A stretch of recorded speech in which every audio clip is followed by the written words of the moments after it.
దేవుని పరిశుద్ధమైన నామములు మీ అందరికీ ప్రభు పేరట మా శుభములు తెలియజేస్తున్నాము. ఈరోజు దేవుని వాగ్దానము, ఆయనను ప్రేమించువారు బలముతో ఉదయించు సూర్యుని వలె ఉందురు. న్యాయాధిపతుల గ్రంథము 5వ అధ్యాయము 31వ వచనము. ప్రియ సహోదరి సహోదరులారా, దేవునికి వ్యతిరేకంగా జీవిస్తూ ఇతరులకు అన్యాయము చేసే వారు ఎప్పుడూ కూడా దేవుని యొక్క శక్తి ముందు నిలవలేరండి. ఎవరైతే ఆయన ఆజ్ఞలను పాటిస్తూ ఆయనపై ప్రేమను కలిగి ఉంటారో వారి జీవితాలు అంతకంతకు వర్ధిల్లుతూనే ఉంటాయి. శోధనలు, కష్టాలు, సమస్యలు, వేదనలు వచ్చినప్పుడు వారు బలహీనపడకుండా ధైర్యముగా దేవుని యందు విశ్వాసముతో నమ్మిక కలిగి వారి జీవితాలలో ముందుకు సాగుతారండి. మరి ఇశ్రాయేలీలను 20 సంవత్సరములు క్రూరముగా హింసించినటువంటి కానాను రాజు యాబీను, అతని యొక్క సైన్యము, మరి వాటిపైన వారి మీద ఇశ్రాయేలీలందరూ కూడా విజయాన్ని సాధిస్తారు. దేవుడే స్వయముగా వారికి విజయం అనుగ్రహిస్తాడండి. ఆ సమయంలో ప్రవక్త అయినటువంటి దెబోరా, బారాకు కలిసి దేవుణ్ణి స్తుతిస్తారు. వారి ఎడల ఆ మహోన్నతుడైన దేవుడు జరిగించిన కార్యములన్నీ కూడా తలపోసుకుంటూ దేవుని యొక్క నామాన్ని మహిమపరుస్తూ అంటారు కదా.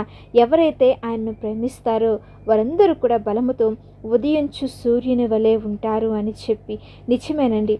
సూర్యుడు ఉదయించగానే చీకటి ఈ లోకంలో పారిపోతుంది కదా. అలాగే దేవుణ్ణి నమ్ముకున్న వారి జీవితాలలో పాపము, నిరాశ అనే చీకట్లన్నీ కూడా తొలగిపోతాయి.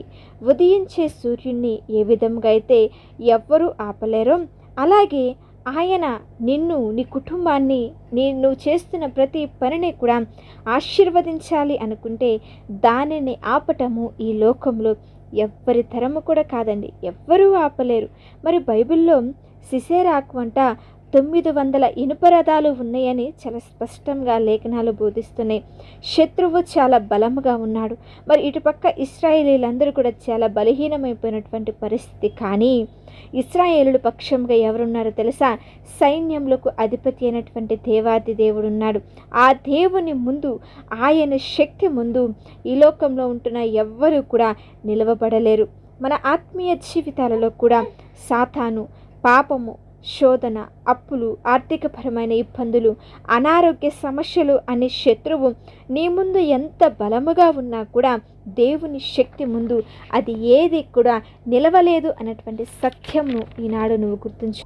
ఎవరైతే ఆయనను హృదయపూర్వకముగా భక్తి కలిగి భయము కలిగి ప్రేమిస్తారో వారిని ఆయన ఎప్పుడు కూడా ఏ పరిస్థితుల్లో కూడా విడిచిపెట్టడండి. ఉదయమున సూర్యకాంతి తక్కువగా ఉన్నా కూడా మధ్యాహ్నానికి అది ఎలాగా ప్రకాశవంతముగా ఉన్నతముగా వెలుగునిస్తుందో మారుతుందో, అలాగే మన యొక్క ఆత్మీయ జీవితాలలో కూడా రోజు రోజుకు ప్రార్థనలు, వాక్య ధ్యానములు, దేవుని సన్నిధిలో గడిపే సమయంలో విశ్వాసంలో పెరుగుతూనే ఉండాలి తప్ప తరిగిపోకూడదండి. మరి కొన్నిసార్లు ఆకాశంలో దట్టమైనటువంటి నల్లటి మేఘాలు కమ్ముకుంటాయి కదా, అవి వచ్చి సూర్యుడిని ఏం చేస్తాయి అంటే కమ్మేస్తాయి. మరి సూర్యుడు ఆ సమయంలో ఎక్కడికైనా వెళ్తాడా? లేదు, ఎక్కడికి వెళ్ళడు. ఆ మేఘాల వెనకే ఉంటాడు. కొంతసేపటికి ఆ గాలికి మేఘాలన్నీ కూడా వెళ్ళిపోగానే సూర్యుడు మరలా యథావిధిగా ప్రకాశిస్తాడు కదా. అలాగే ఈనాడు నీ జీవితంలో అనారోగ్యము, అప్పులు, సమస్యలు, వేదనలు, ఆవేదనలు, అవమానములు అనే నల్లటి మేఘాలు ఈనాడు నీ జీవితంను కమ్మేశాయా? లేకపోతే నీ బ్రతుకును కమ్మేశాయా? నీ కుటుంబాన్ని కమ్మేశావా? అయితే ఆయన గనక నువ్వు ప్రేమిస్తే నీ ప్రతి విధమైన సమస్యలన్నీ కూడా తొలగింపచేసి ప్రతి చీకట్లన్నీ కూడా తీసివేసి నీ జీవితంలో వెలుగును ఆయన ప్రకాశింపచేస్తాడు. నీ జీవితము మరలా ప్రకాశిస్తుంది. ప్రతి విధమైన సమస్యలన్నీ కూడా తొలగిపోతాయి. కనుక ఈరోజు నీ ప్రార్థన జీవితం, విశ్వాస జీవితం అంతా కూడా చిన్నగా ఉండవచ్చు. కానీ మీరు గనక దేవునిలో స్థిరంగా ఉండగలిగినట్లయితే ఎన్ని సమస్యలున్నా, ఎన్ని అవమానములు ఎదురైనా దేవుని సన్నిధిని విడిచిపెట్టుకోకుండా ఆయనలో స్థిరముగా నిలబడగలిగి ఆయన ప్రేమను గనక పొందుకున్న వారిగా మీరు ఉండగలిగినట్లయితే ఏ విధముగా సూర్యకాంతి దినదినము ప్రతి క్షణము వృద్ధి చెందుతుందో అలాగే మీ యొక్క ఆత్మీయ జీవితాలలో కూడా ప్రతి రోజుకు బలము పొందుకుంటారు. కనుక ఆయన మీద ఆధారపడి ఆయనను ప్రేమిస్తూ బ్రతికితే ఆయనే మన శత్రువులపై విజయం అనుగ్రహిస్తాడండి. విజయాన్ని ఇవ్వటమే కాదు, మన జీవితాలలో శాంతిని, నెమ్మదిని, సమాధానము ఆయన అనుగ్రహిస్తాడు. మరి ఎప్పుడైతే ఇశ్రాయేలీయులందరూ కూడా ఆ రాజుపైన విజయమును పొందుకుంటారో తర్వాతంట దేశమంతా కూడా 40 సంవత్సరములు ఎలాంటి కరువు కాటకములు ఏది కూడా నిమ్మలముగా నెమ్మదిగా ఉన్నారు. అలాగే మనము కూడా ఈ సమస్యల కొద్ది కాలమే, ఈ సమస్య తర్వాత ఆయననికిచ్చే ఆశీర్వాదము, విజయము ఎంతో ఉన్నతముగా ఉంటుంది. కనుక మన జీవితాల్లో కూడా సూర్యుని వలె ప్రకాశించే ఆత్మీయ జీవితాన్ని, ఆత్మీయ తీర్మానాన్ని ఈనాడు మనమందరము కూడా తీసుకొని దేవుని యొక్క ప్రేమలో ఎదుగుతూ ఆయనిచ్చే ఆశీర్వాదములను, ఆయనిచ్చే విజయములను మనమందరము మన జీవితాలలో పొందుకుందాము. అట్టి కృప ఆయన ఈనాడు మనందరికీ అనుగ్రహించునుగాక. చిన్న ప్రార్థన చేసుకుందాం.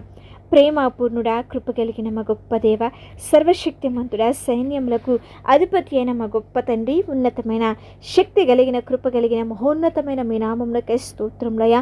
ఈనాడు మీ యొక్క లేఖనముల ద్వారా మాతో మాట్లాడారు. అవును తండ్రి, ఎవరైతే నిన్ను ప్రేమిస్తారో వారందరూ కూడా ఉదయించు సూర్యుని వలె ఉంటారని మీరు మాతో మాట్లాడి మమ్మల్ని బలపరిచినందుకు మీకు స్తోత్రములయ్యా. అవును తండ్రి, మా ముందు శత్రువు ఎంత బలముగా ఉన్నా, సమస్యలు ఎంత బలముగా ఉన్నా కూడా నీ మీద ఆధారపడి మిమ్మల్ని ఆశ్రయంగా చేసుకుని నీ యొక్క సహాయము కొరకు ఎదురు చూస్తుండగా ఎంతమంది బిడ్డలైతే నా తండ్రి వారి జీవితాలలో కార్యము కొరకు ఎదురు చూస్తున్నారో వారందరి మీద మీ యొక్క వెలుగును ప్రకాశింపచేయమని ప్రార్థిస్తున్నాం. వారందరి పట్ల మీ ఉన్నతమైన కార్యములను జరిగించమని వేడుకొనుచున్నాము తండ్రి. నీలో ఎదుగుటకు, నీలో బలమును పొందుకున్నటకు మీ కృపను ఈనాడు ప్రతి ఒక్క బిడ్డకి అనుగ్రహించండి, మేలులతో నింపండి. ప్రతి విధమైన అనారోగ్య సమస్యలు, అప్పుల సమస్యలు, కుటుంబ సమస్యలన్నిటిలో నుండి కూడా, ప్రతి విధమైన చెడు సంబంధమైన క్రియలన్నిటిలో నుండి కూడా విడుదల దయచేసి కృప చూపించి జీవితాలలో, కుటుంబాలలో శాంతిని, సమాధానం అనుగ్రహించి మేలులతో నింపి నెమ్మదిని దయచేసి దీవించమని యేసు శక్తి కలిగిన నామంలో అడిగి వేడుకొని ప్రార్థించుచున్నాము తండ్రి. ఆమేన్. అలాగే మీ ప్రార్థన అవసరతలు తెలియచేయండి, మేమందరము మీ గురించి ప్రార్థిస్తాము. దేవుని ఉన్నతమైన కృప మీకు, మీ కుటుంబాలకు తోడై ఉండి నడిపించును.